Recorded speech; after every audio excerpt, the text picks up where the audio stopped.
আসসালামু আলাইকুম রাহমাতুল্লাহ। প্রিয় 2025 সালের এসএসসি শিক্ষার্থীবৃন্দ, আমার চ্যানেল মাধ্যমিক গণিতে তোমাদের স্বাগতম। টেস্ট পরীক্ষার পরবর্তী সময়ে তোমাদের গণিতের প্রস্তুতির পূর্ণতার জন্য দেশের স্বনামধন্য স্কুলগুলোর টেস্টের গণিত প্রশ্ন আমি সমাধান করে দেখাচ্ছি। আজকের এই পর্বে চট্টগ্রামের চট্টগ্রাম কলেজিয়েট স্কুলের গণিত প্রশ্নের ক বিভাগ অর্থাৎ বীজগণিতের অংশ নিয়ে আলোচনা করব। ক বিভাগের প্রথম প্রশ্ন তোমরা দেখতে পাচ্ছ। এ সেট একটা বলা হয়েছে যে -9, -3, -1, 0, 1, 3, 9 এই উপাদানগুলো এ সেটের উপাদান। আর বি একটা সমীকরণ দেওয়া আছে যার মান হচ্ছে x cube plus x to the power -3। এখন ক নম্বর প্রশ্নে আছে যে x cube minus 9y cube plus x minus y whole cube এটাকে উৎপাদকে বিশ্লেষণ করতে বলা হয়েছে। তো আমরা প্রশ্নটা খাতায় লিখে নিলাম। এখন এই যে এই 9y কিউব এটাকে ভেঙে আমরা -8y কিউব লিখলাম, আর এখান থেকে আরো -y কিউব অবশিষ্ট থাকলো, সেটাকে লিখলাম হচ্ছে পরে। তো এরকম দেখো, এই যে -9y কিউব এরকম প্রশ্ন দুই রকম বা তিন রকম থাকতে পারে, এখানে প্লাস থাকে কখনো কখনো। তো সেই ক্ষেত্রে এইখানে শুধু y কিউব আর পরে +8y কিউব নিয়ে ভেঙে লিখতে হয়। এটা হচ্ছে যে পরবর্তী লাইনগুলোতে কি হবে সেই জিনিসটা মাথায় রেখে তারপর এই ভাঙার কাজটা করতে হবে। এখানে এটাকে আমরা এ কিউব মাইনাস বি কিউবের সূত্রানুসারে যদি ফেলার চেষ্টা করি, উৎপাদকের যে সূত্র আছে, তাহলে এখান থেকে পাবো হচ্ছে পরবর্তীতে এক্স মাইনাস 2y।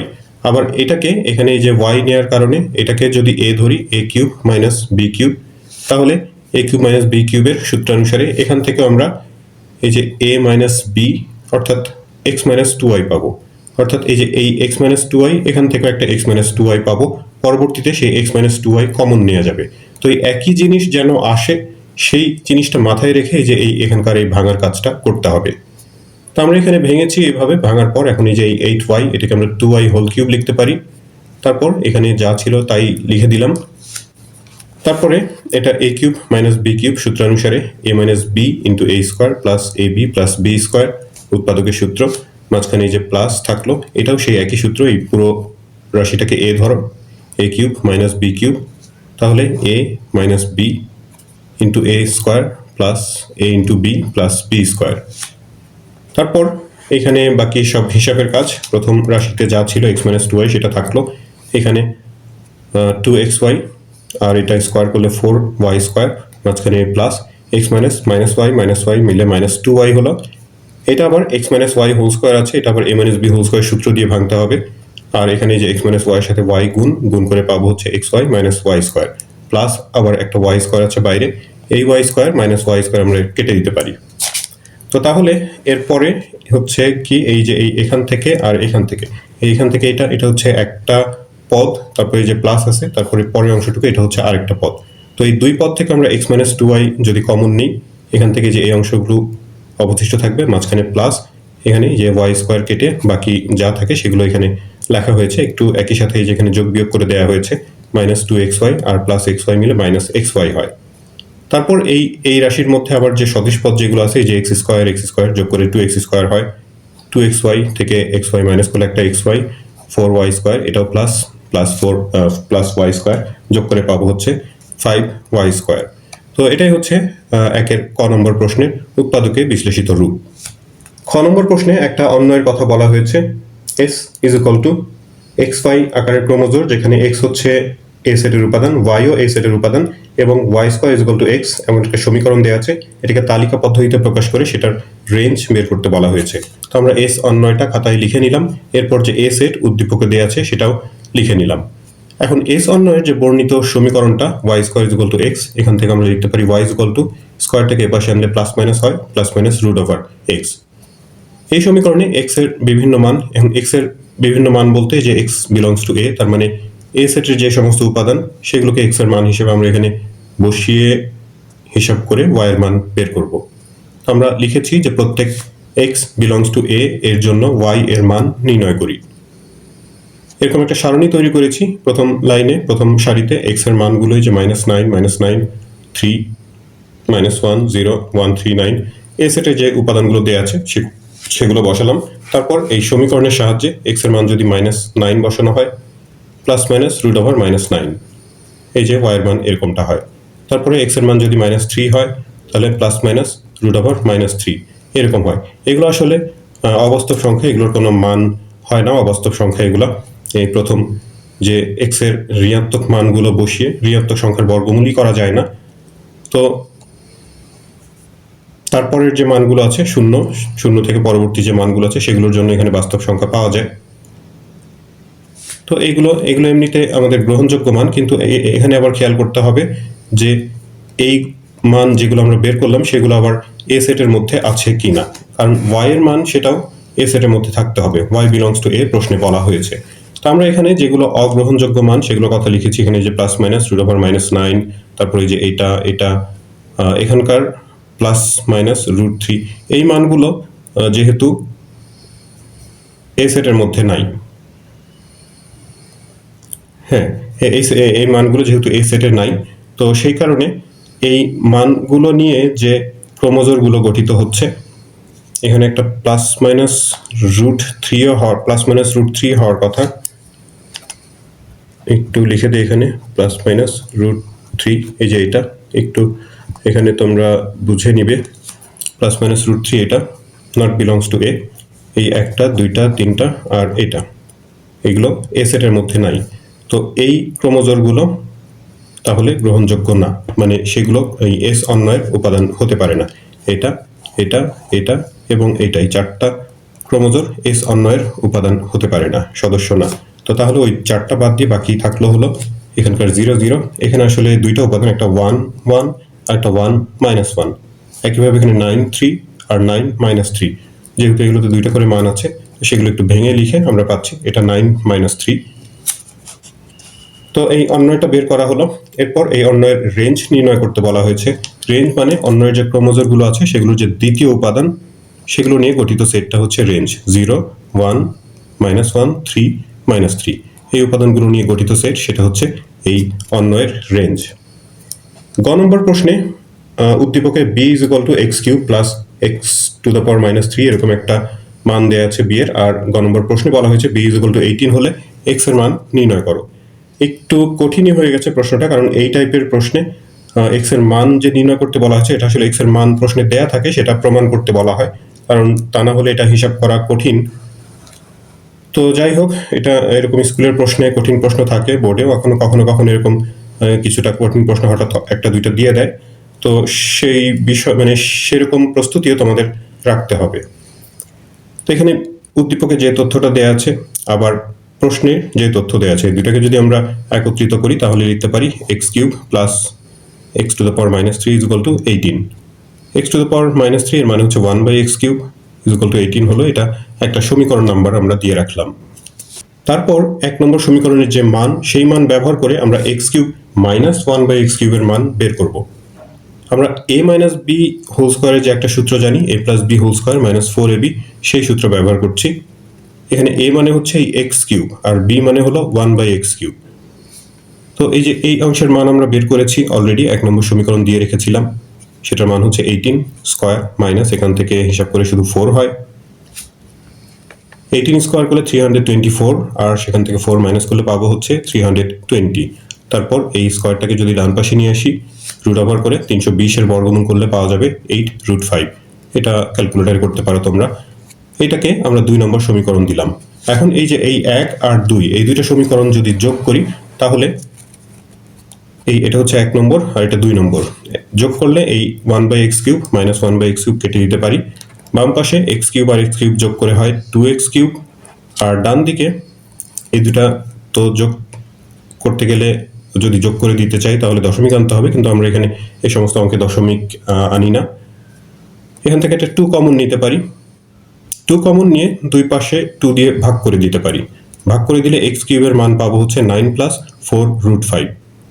এখন এই অঙ্কে বলেছিলাম যে এগুলোর সাধারণত x এর মান কত বের হবে সেটা প্রশ্নে দেয়াই থাকে, সেটা প্রমাণ করতে বলে বা দেখাতে বলে, কিন্তু এক্ষেত্রে দেয়া নাই। একটু মানে এটা অভিজ্ঞতার উপর নির্ভর করে যে এটা x এর মান কি হতে পারে, একটু ধারণা করে নিতে হবে বা বিভিন্ন মান ব্যবহার করে একটু চেষ্টা করে দেখতে হবে যে কোনটা দিয়ে মিলে। তো এখানে দেখো যে এটা হচ্ছে যে এটাকে এখানে যেহেতু এই পাশে কিউব আছে, x এর মান বের করতে চাইলে এখান থেকে কিউবটা অপসারণ করতে হবে, তো ডান পাশেও একটা কিউব আনতে হবে। এখন এই সংখ্যাটাকে কিভাবে নিয়ে ভেঙে লিখলে সেটা কিউবের সূত্র, হোল কিউবের সূত্রে পড়ে, সেই জিনিসটা চিন্তা করতে হবে। তো এটাকে আসলে সেভাবে লেখা যায় না। আমরা যদি 8 দিয়ে উভয় পক্ষকে গুণ করি, এই পাশে হবে 8x কিউব, এই পাশে 8 নং 72, 4 8 32 √5। এই যে এই রাশিটা যে পাওয়া গেল, এটাকে আমরা কিউবের ফর্মে, হোল কিউবের ফর্মে লিখতে পারবো। তো সেই কারণে এখানে 8 দিয়ে গুণ করা হয়েছে। এটা যদি x এর মানটা প্রশ্নে দেয়া থাকতো তাহলে সেটা আরো সহজেই বোঝা যেত। মানে এইভাবে করে তো এটা আসলে মনে রাখা কঠিন বিষয়, কিন্তু প্রশ্ন দিয়েছে, স্কুলের প্রশ্নে এরকম কঠিন কঠিন প্রশ্ন মাঝে মাঝে থাকে। এখন এই 72, আচ্ছা আমি একটু বলে রাখি যে যদি এটার মানটা প্রশ্নে দেয়া থাকতো x = যেটা এরকম যদি দেয়া থাকতো, এটা প্রমাণ করতে হবে, তো সেই ক্ষেত্রে আমরা বুঝতাম যে এটা 2x = এটা, তার মানে এই যে 2x, এই পাশে 2x, এই পাশে যদি কিউব দেই, এই পাশেও কিউব দিতে হবে। তার মানে হচ্ছে কি যে 3 + √5 হোল কিউব। এটা যদি প্রমাণ করতে বলা হতো, এই যে এটা যদি প্রমাণ করতে বলা হতো, তাহলে আমরা বুঝে নিতাম যে এখানে 3 + √5 হোল কিউব। তো সেটা আনতে গেলে উল্টোভাবে দু এক লাইন, মানে উল্টো দিক থেকে যদি দু এক লাইন হিসাব করতাম তাহলেই মানে সহজেই সেটা করা যেত।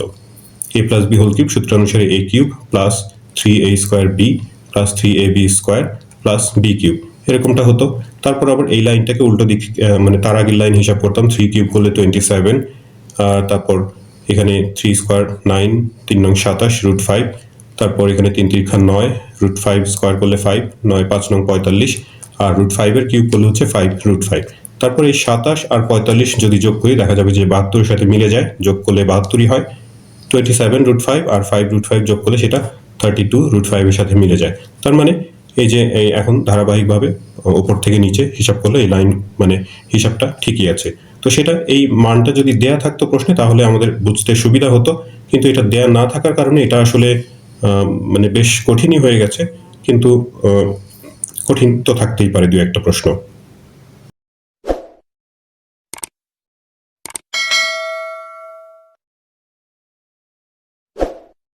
দুই নম্বর প্রশ্নের ক নম্বরে বলা হয়েছে যে 3 এর 27 ভিত্তিক লগ নির্ণয় করো।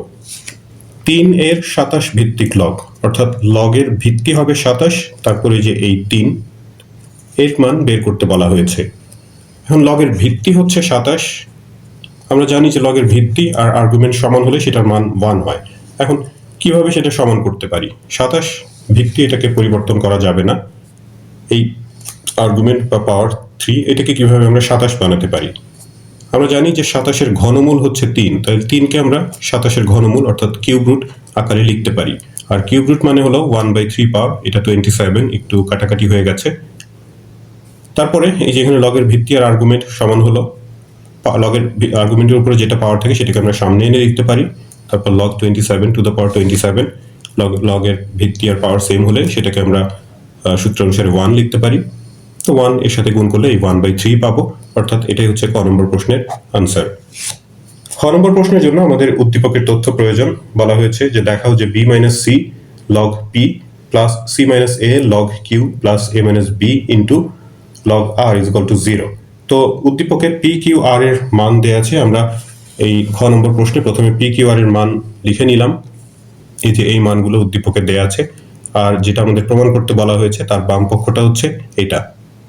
প্রশ্ন তুলে নিয়ে আমরা এখানে যে p q r এর উদ্দীপকের মানগুলো এখানে বসিয়ে দিলাম।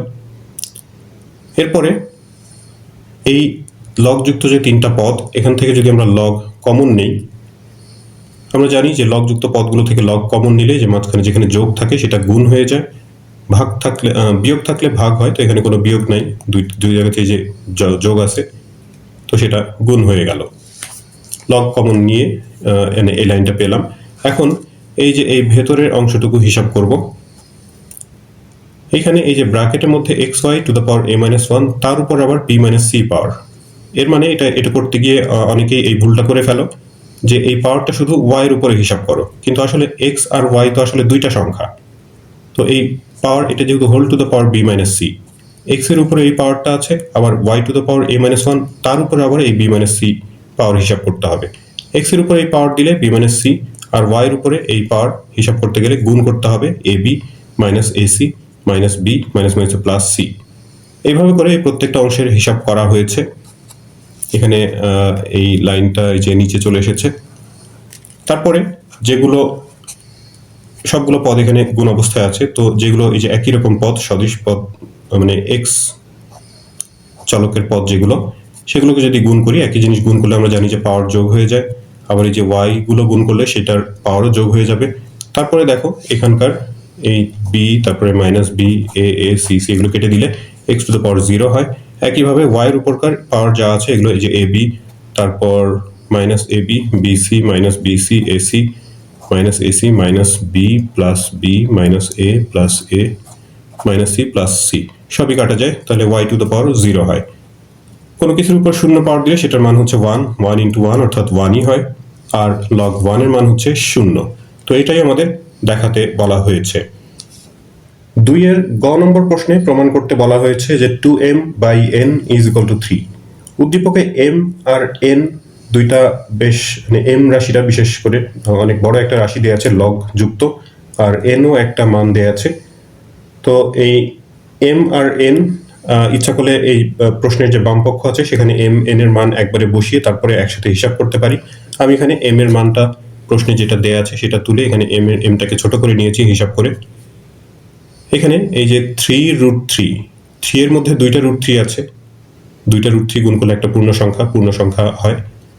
তো দুইটা √3 আর একটা 3, তার মানে তিনটা √3 অর্থাৎ √3 কিউব লিখতে পারি। একইভাবে যে এটাকে √2 এর উপর কিউব, আর এটা হচ্ছে √10 এর উপরে কিউব। এই 3 এর উপরে রুট ওভার অর্থাৎ হাফ পাওয়ার, আর তার উপর আবার এই যে 3 পাওয়ার আছে, তো হাফ আর 3 গুণ করে হচ্ছে 3/2 পাওয়ার, সব মিলে একই কাজ এখানেও করা হলো, এখানেও সেই একই কাজ। তারপর এই যে লগের আর্গুমেন্টের উপর যেটা পাওয়ার থাকে সেটাকে আমরা সামনে নিয়ে আসতে পারি। প্রতি ক্ষেত্রে প্রত্যেকটা পদে এই 3/2টাকে সামনে নিয়ে আসা হলো। এখানকার এই 2 আর 2 কেটে এখানে শুধু 3 থাকবে। আচ্ছা থাক, এটা না কাটাই ভালো। না কেটেই এখানে যে 3/2, এখানে 3/2, প্রত্যেকটা পদে 3/2 আছে, তো সেটা আমরা কমন নিলাম। 3/2 কমন নিলে এখানে log 3, log 10 two the power 3 plus এখানে যে 2 log 10 টু দ্য পাওয়ার 2 থাকে, লগের সামনের সংখ্যা, এটাকে আমরা লগের আর্গুমেন্টের উপর পাওয়ার দিয়ে লিখতে পারি। এখান থেকে থাকবে -10 log 10 টু দ্য পাওয়ার 10। এরপর এই যে ব্র্যাকেটের মধ্যে যে লগ যুক্ত পদগুলো আছে, এখান থেকে যদি আমরা log 10 কমন নিই তাহলে আমরা জানি যে যোগ চিহ্ন থাকলে গুণ হয়ে যায়, তো 3 ইন্টু 2 স্কোয়ার অর্থাৎ 4, বিয়োগ চিহ্ন থাকলে হয় ভাগ, লগ কমন নেওয়া হলে ভাগ এই 10। 3 4 12, 12কে 10 দিয়ে ভাগ করলে 1.2 হয়, অর্থাৎ log 10 টু দ্য পাওয়ার 1.2। সামনে যে 3/2 সেটা থাকলো। তো এটা m এর মান আমরা বের করলাম। এখন যেটা বাম পক্ষ আছে সেই প্রশ্নটা তুললাম। বাম পক্ষ হচ্ছে 2m বাই n, এখানে m এর যে মানটা আমরা বের করেছি সেই মানটা বসালাম, আর n এর মান প্রশ্নে দেয়া আছে সেই মান বসানো হলো। এখন এই যে 1.44, এটাকে আমরা 1.2 হোল স্কোয়ার লিখতে পারি। 1.2 স্কোয়ার করলে 1.44 হয়। তারপর এই লগের আর্গুমেন্ট, তার উপর 2 পাওয়ার, সেটাকে যদি সামনে নিয়ে আসি 2 ইন্টু এই হাফ, তাহলে এই 2 আর হাফ কেটে দিতে পারি। ওপর নিচ থেকে যে log 10 টু দ্য পাওয়ার 1.2, একই জিনিস নিচে এটাও, সেটাও কাটা যায়, তাহলে এই 3টা শুধু থাকে। তো সেটা ডান পক্ষের সাথে মিলে গেল, অর্থাৎ বাম পক্ষ আর ডান পক্ষ সমান হয়ে গেল। 3 নম্বর প্রশ্নে ধারার অধ্যায় থেকে কিছুটা অংশ দেয়া আছে, আবার 11 অধ্যায় থেকেও একটা অংশ দেয়া আছে। এখানে প্রথম প্রশ্ন বলা হয়েছে যে প্রথম 12টি বিজোড় স্বাভাবিক সংখ্যার বর্গের সমষ্টি নির্ণয় করো। আমরা প্রথম বিজোড় সংখ্যার সমষ্টির একটা সূত্র জানি, মানে বিজোড় সংখ্যার সমষ্টির ধারার একটা সূত্র জানি, কিন্তু এখানে বিজোড় স্বাভাবিক সংখ্যার বর্গের সমষ্টির কথা বলা হয়েছে। তো এই সূত্রটা তোমাদের জানা আছে কিনা, দু একজনের জানা থাকতে পারে। এটা বইতে আছে কিনা আমি ঠিক নিশ্চিত না, সম্ভবত এটা 9 10 এর বইতে নাই। তো এই সূত্র, এটা এমন একটা প্রশ্ন দিয়ে দিয়েছে, তো আমরা সেটা সমাধান করি। প্রথম n সংখ্যক বিজোড় স্বাভাবিক সংখ্যার বর্গের সমষ্টি, এই সূত্রটা হচ্ছে এইরকম: 4n³ - n ডিভাইডেড বাই 3। বিজোড় স্বাভাবিক সংখ্যার বর্গ মানে হচ্ছে 1³ প্লাস 3³ প্লাস 5³ এরকম একটা ধারা। তো সেই ধারার n 12টা পদের সমষ্টি বের করতে বলা হয়েছে, অর্থাৎ n এর মান হচ্ছে 12। তো n এর মান যদি 12 বসানো হয়, তারপর যদি হিসাব করি এখানে 12 কিউব করে তার সাথে 4 গুণ করে দিলে 6912 হয়। সেখান থেকে এই 12 বিয়োগ করলে 6900, আর নিচে যে 3 আছে ভাগ করে যদি দেই, ভাগ করলে পাবো হচ্ছে 2300। তারপর দেখি খ নম্বর প্রশ্ন, সেটা বলা হয়েছে উদ্দীপকের যে অংশ আছে যে x/22 = mn/m+n, সেই তথ্য ব্যবহার করে আমাদের এই 12 নম্বর প্রশ্ন যেটা দেখাতে বলা হয়েছে সেটা করতে হবে। তো এটা খুব পরিচিত প্রশ্নই বলা চলে। এখানে যে মানটা দেওয়া আছে সেটা আমরা লিখে নিয়েছি, x/22 / mn/m+n। তো যেটা দেখাতে বলা হয়েছে সেখানকার বাম পক্ষে যে দুইটা ভগ্নাংশ আছে সেই ভগ্নাংশ দুইটার মান আলাদা করে বের করে তারপরে সেই দুইটা আমরা যোগ করব। x/22 এখান থেকে আমরা যদি এই 22কে যদি একটু ভেঙে 11 গুণ 2 লিখি, সেই দুইটাকে ডান পাশে নিয়ে গেলে আর এই এমটাকে যদি বাম পাশে নিয়ে আসি তাহলে যে এই লাইনটা পাবো। এখান থেকে এম এইদিকে আসলো, এখানে 22-এর 11 এখানে, আর দুইটা ওই পাশে গিয়ে 2n হলো।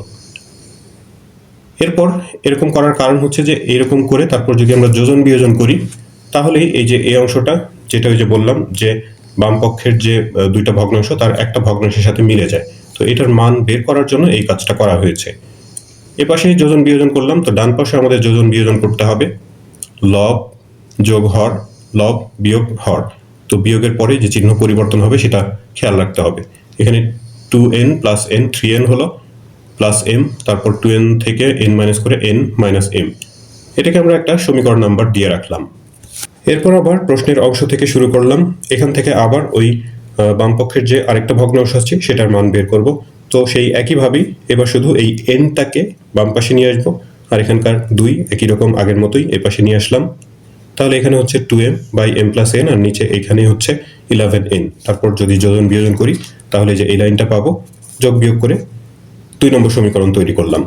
তারপরে এই 1 আর 2 এই দুইটা সমীকরণ যদি যোগ করি, বাম পাশের অংশ দুটো যোগ করলে যেই মানটা আমাদের বের করতে বলা হয়েছে বাম পাশের অংশে আছে প্রশ্নের, সেটা তৈরি হয়ে গেল। আর সমীকরণ দুটার ডান পাশের অংশ দুটো যদি যোগ করি, এটা হিসাব করে আমাদের 2 আনতে হবে। এখন সেটা আসে কিনা হিসাব করে দেখি। এখানে দেখো m-n, আর এটাতে n-m এটা, আর এটা m-n। তো আমরা এটা ভগ্নাংশ দুইটা যোগ করতে গেলে লসাগু নিতে হবে। যদি লসাগু হর দুইটা যদি একই রকম করে ফেলতে পারি তাহলে লসাগু নিতে সুবিধা হয়।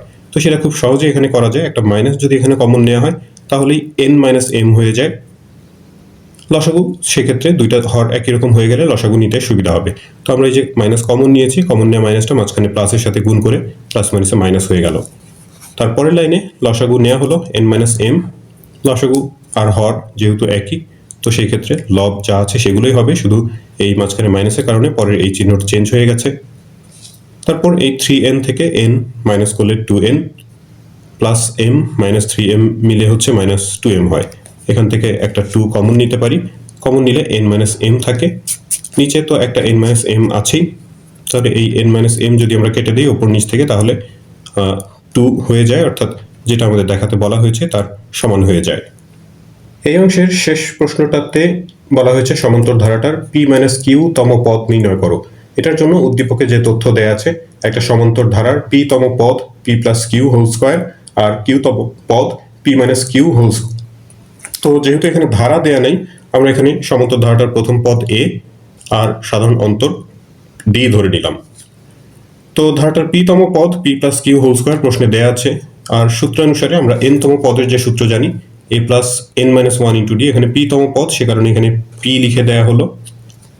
এটা যদি গুণ করে দিই pd মাইনাস d, আর ডান পাশে a plus b whole square সূত্রানুসারে ভেঙে দেওয়া হয়েছে a square plus 2ab plus b square. তো এটাকে একটা সমীকরণ নাম্বার দিলাম। আবার যে ধারাটার q তম পদ প্রশ্নে দেয়া আছে সেখান থেকে আরো একটা সমীকরণ বের করি। q তম পদ সূত্রানুসারে হবে a plus q-1 into d, তারপরে যে d এর সাথে এটা গুণ করে দেওয়া হয়েছে, আর ডান পাশে এটা a minus b whole square সূত্র দিয়ে ভেঙে দিয়ে এটা হলো 2 নম্বর সমীকরণ। এখন এই 1 থেকে 2 নম্বর সমীকরণ যদি আমরা বিয়োগ করি, বিয়োগ করলে নিচের পদগুলোর চিহ্ন পরিবর্তন হবে। চিহ্ন পরিবর্তন হলে এখানকার যে p square q square minus q square সেগুলো কাটা যাবে। এটার চিহ্ন পরিবর্তন হয়ে প্লাস হয়ে গেছে, তো প্লাস 2pq প্লাস 2pq যোগ করে 4pq হয়। আর এদিকে a কাটা যাবে, d ও কাটা যাবে, pd থেকে qd মাইনাস একটা d কমন নিলে p-q হবে। তাহলে d এর মান পাচ্ছি p-q এর পাশে গিয়ে ভাগ 4pq বাই p-q। তো আমাদের ধারাটার p-q তম পদ বের করতে বলা হয়েছে। তো আমরা a এর মান এখানে বের করলাম না, বের না করেই একটু বুদ্ধিমত্তার সাথে এই p মাইনাস কিউ তম পদ নির্ণয় করার চেষ্টা করব। সূত্রানুসারে p মাইনাস কিউ তম পদ হবে হচ্ছে a প্লাস n এর স্থলে p minus q minus one n minus one, অর্থাৎ এখানে p minus q minus one into d. এখন এই যে p minus q minus one into d, এই ভেতরের সবগুলো পদ ডি এর সাথে গুণ অবস্থায় আছে, এটাকে ভেঙে আমরা এইভাবে লিখতে পারি PD minus QD minus D. তো এই মাইনাস ডিটাকে আগে আর এই কিউডি মাইনাস কিউডি সেটাকে আমরা একটু পরে লিখলাম। এখন এই পরে লেখার কারণ হচ্ছে কি, যে এই অংশের মান এটা হলো আমাদের 1 নম্বর সমীকরণ। এই যে আবার একটু দেখে আসি, এ প্লাস পিডি মাইনাস ডি, তো এটার মান তো আমরা জানি। তো সেই মান যদি বসিয়ে দিই তাহলে আর এ এর মান আমাদের আলাদা করে প্রয়োজন হচ্ছে না। তো সেই মানটা এখানে বসিয়ে দেওয়া হলো। এই অংশের মান হচ্ছে P square plus 2pq plus Q square minus Q, আর ডি এর মান আমরা বের করেছি 4pq by P minus Q. তো এখানে আর তেমন হিসাব করার কিছু নাই, এটা হিসাব করতে গেলে আরো জটিল একটা বিষয় চলে আসবে। এটা শুধু a plus B whole square সূত্রানুসারে, যেহেতু সূত্রে পড়ে এটা a plus B whole square লিখে দিতে পারি, তারপরে মাইনাস এখানে কিউটা এখানে উপরে গুণ করে দেওয়া হলো 4pq স্কোয়ার আর নিচে এই p মাইনাস কিউ। তো এটাই হচ্ছে ধারাটার p মাইনাস কিউ তম পদ। তো শিক্ষার্থী বন্ধুরা, এই চট্টগ্রাম কলেজিয়েট স্কুলের বীজগণিত অংশের আলোচনা এখানেই শেষ হচ্ছে। এই ভিডিও থেকে তোমরা যদি উপকৃত হয়ে থাকো তাহলে চ্যানেলটি সাবস্ক্রাইব করার এবং বন্ধুদের সাথে শেয়ার করার অনুরোধ জানাচ্ছি। তোমরা সবাই ভালো থাকবে, প্রার্থনা তোমাদের সবার জন্য। আল্লাহ হাফেজ।